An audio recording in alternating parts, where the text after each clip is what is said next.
Hello， 大家好，欢迎来到 Easy Mandarin， 一起学中文。Halo semuanya, selamat datang di channel Easy Mandarin, di mana teman-teman bisa banget belajar bahasa Mandarin secara singkat, cukup 5 menit aja setiap hari. Oke, jadi di video sebelumnya kita udah belajar dan bahas 3 huruf konsonan, yaitu huruf B, P, dan M ya teman-teman. Nah, sama seperti video sebelumnya, hari ini kita akan belajar 3 huruf konsonan yang baru lagi, yaitu huruf F, D, dan T.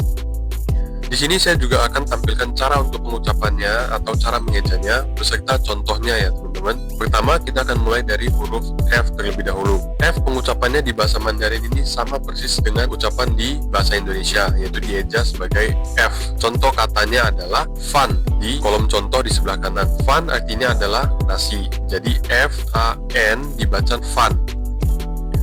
Oke, jadi fun ini adalah kosakata baru pertama kita di pembelajaran hari ini. Nah, fun itu bisa diartikan sebagai nasi atau sebagai makanan. Nah, tapi secara literal artinya yang secara umum adalah nasi. Jadi contohnya adalah fun. Dalam konsep kata ini, fun itu artinya adalah nasi. Tapi kadang ada juga pemakaian fun dalam kata-kata lain yang artinya berbeda. Contohnya adalah Fan Tien, yang artinya adalah restoran, biarpun ada kata fun di dalam. Fan Tien ini diartikan secara literal itu adalah toko nasi sebenarnya, tapi di China sana orang menyebut restoran atau warung dengan sebutan Fan Tien. Nah, kalau teman-teman bingung mengenai hal ini, boleh tanya lebih lanjut di kolom komentar ya. Nanti kalau misalnya mau, akan saya bahas lebih lanjut buat teman-teman yang kurang paham mengenai arti dari fun ini.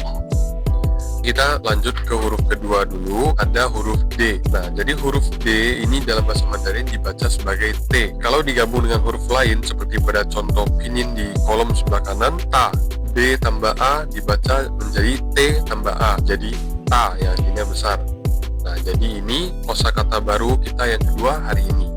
Ta, artinya besar. Oke, lanjut ke huruf konsonan ketiga. Tadi udah belajar huruf F, D, yang terakhir adalah T. Nah, huruf D tadi kan sudah dibaca sebagai T. Kalau T dalam pinyin bahasa Mandarin dibaca sebagai apa? T itu dibaca sebagai T atau TH, T.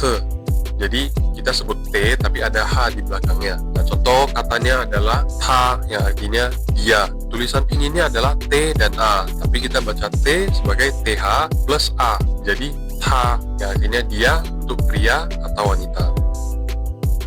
Oke, jadi kosakata baru ketiga kita hari ini adalah ta yang artinya dia. Teman-teman mungkin bakal notice di sini kenapa ada 2 aksara Mandarin dengan memakai satu pinyin yang sama. Nah, jadi ta ini bisa dipakai untuk menyebut dia sebagai pria ataupun sebagai wanita. Nah, tapi secara pengucapan atau conversation ya teman-teman sama ta. Tapi secara penulisan itu ada perbedaan. Nah, nanti ada juga kata-kata lain yang berbeda untuk menyebut pria ataupun wanita. Nah, tapi itu nanti akan kita bahas di topik yang lebih mendalam ya teman-teman, saat kita udah belajar mengenai kata-kata bahasa Mandarin yang umum. Untuk sementara ini hanya sebagai penambah pengetahuan teman-teman aja. Yang paling penting kita pelajarin di sini adalah cara bacanya terlebih dahulu ya. Oke. Jadi udah 3 huruf konsonan yang kita pelajarin hari ini. Next kita akan mulai dengan kuis lagi seperti di chapter sebelumnya. Ingat, jangan khawatir kalau teman-teman masih salah nadanya ataupun masih salah sebut.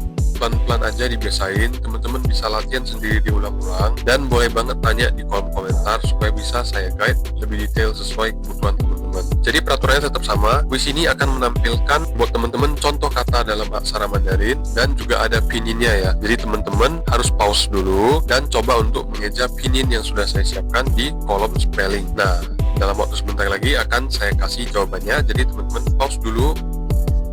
Oke, saya harap teman-teman udah siap dengan jawabannya. Saya akan bacakan ya teman-teman. Teman-teman bisa cocokkan ke cara baca yang teman-teman udah coba sendiri. Sekali lagi kalau nadanya salah gak apa-apa, tenang aja. Kita di sini cuma mau fokus untuk cara membaca dari pinyinnya terlebih dahulu. Oke, kita mulai dari yang pertama. Yang pertama jawabannya adalah feng. Jadi F tetap sebagai F ditambah dengan kata di belakangnya F tambah ENG. Jadi feng yang artinya angin.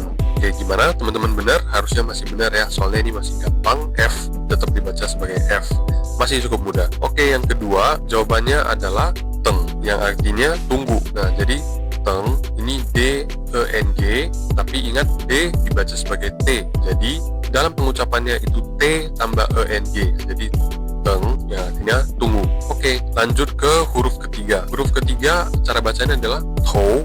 Jadi T tambah O dan U. Ingat T-nya itu dibaca sebagai ke alias TH. Jadi TH tambah O dan U jadi tou, ya artinya kepala. Gimana? Coba komen di bawah teman-teman benar berapa, dan kalau bingung boleh banget ditanya aja, jangan segan untuk tanya. Sekian untuk pelajaran hari ini ya. Gimana? Masih mudah? Apakah susah? Nah, komen aja di bawah kalau teman-teman masih ada yang mau ditanyain supaya kita bisa bahas, dan jangan lupa di-share dan like kalau ini membantu pelajaran teman-teman. Dan ingat, paling penting adalah tetap konsisten ya teman-teman. Coba untuk diingat dan diulang setiap kalian ada waktu dan kesempatan. Oke, terima kasih banyak semuanya untuk waktunya.